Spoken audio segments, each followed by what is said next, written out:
नमस्कार दोस्तों, बहुत बहुत स्वागत है आप सभी का मेरे इस YouTube channel horror stories with Sanjay में। दोस्तों, एक पुरानी हवेली की रहस्यमय और रोमांचक कहानी लेकर आया हूँ आप सभी के लिए। यदि मेरी कहानी आप सभी को अच्छी लगे तो प्लीज़ मेरे इस चैनल को सब्सक्राइब करना और मेरे इस वीडियो को लाइक एंड शेयर जरूर करना। तो चलिए देर ना करते हुए शुरू करते हैं आज की कहानी। यह कहानी एक छोटे से गाँव की है जहाँ एक पुरानी और विशाल हवेली थी। गांव वाले इस हवेली को पुरानी हवेली के नाम से ही अक्सर पुकारा करते थे। कई वर्षों से यह हवेली वीरान पड़ी थी। इस हवेली के चारों ओर डर और रहस्य का माहौल हमेशा बना हुआ रहता था। करीब 50 साल पहले यह हवेली गांव के सबसे अमीर आदमी सेठ रघुनाथ की थी। रघुनाथ अपने परिवार के साथ यहाँ रहते थे। उनकी एक पत्नी और एक प्यारी सी बेटी निशा थी। परिवार खुशहाल लग रहा था, लेकिन हवेली में हर समय कुछ न कुछ अजीब घटनाएं घटा करती थी।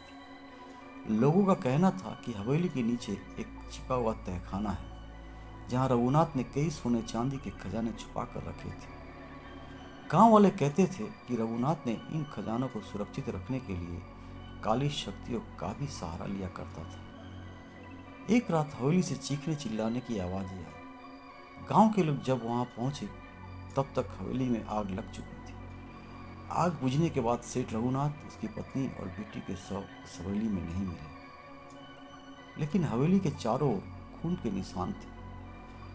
पर किसी को समझ नहीं आ रहा था कि आखिर उस रात उस हवेली में क्या हुआ था। उस दिन के बाद से कोई भी उस हवेली के पास जाने की हिम्मत नहीं करता था। लोगों का कहना था कि रात में हवेली से अजीब अजीब रोशनी दिखाई देती है और वहां से किसी के हंसने और रोने की आवाज़ें भी आती हैं। कुछ लोग कहते थे कि उन्होंने निशा को सफ़ेद साड़ी में हवेली की खिड़की से झांकते हुए भी देखा है। कई सालों बाद गांव के 4 साहसी युवक ने उस हवेली में रात बिताने का फैसला किया। उन्होंने सोचा कि यह सिर्फ गांव की कहानियां हैं और एक अफवाह है। चारों दोस्त रात को हवेली में गए। अंदर का माहौल बहुत डरावना था। दीवारों पर खून के धब्बे थे और हवेली के कमरे से अजीब अजीब आवाज़ें आ रही थी। जैसे जैसे रात गहरी होती गई, अजीब घटनाएं शुरू हो गई। अचानक एक कमरे का दरवाजा अपने आप खुल गया। यह देखते ही वे लोग डर के मारे कांप गए। एक पुरानी घड़ी जो वर्षों से बंद पड़ी थी, रात के 12 बजते ही अपने आप चलने लगी। युवकों को लगा कि कोई उसके पीछे चल रहा है, लेकिन जब उन्होंने अंदर मुड़ कर देखा तो वहां कोई भी नहीं था। हिम्मत जुटाकर युवकों ने तहखानों की खोज की। तहखाना सच में वहां मौजूद था। जब उन्होंने उसे खोला तो उन्हें अंदर बहुत सा खजाना मिला, लेकिन साथ ही वहां इंसानी हड्डी भी मौजूद थी।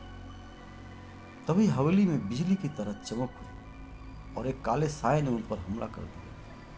वह साया कह रहा था कि यह खजाना मेरा है, तुम लोग यहाँ से जाओ। युवक किसी तरह जान बचाकर वहां से भागे।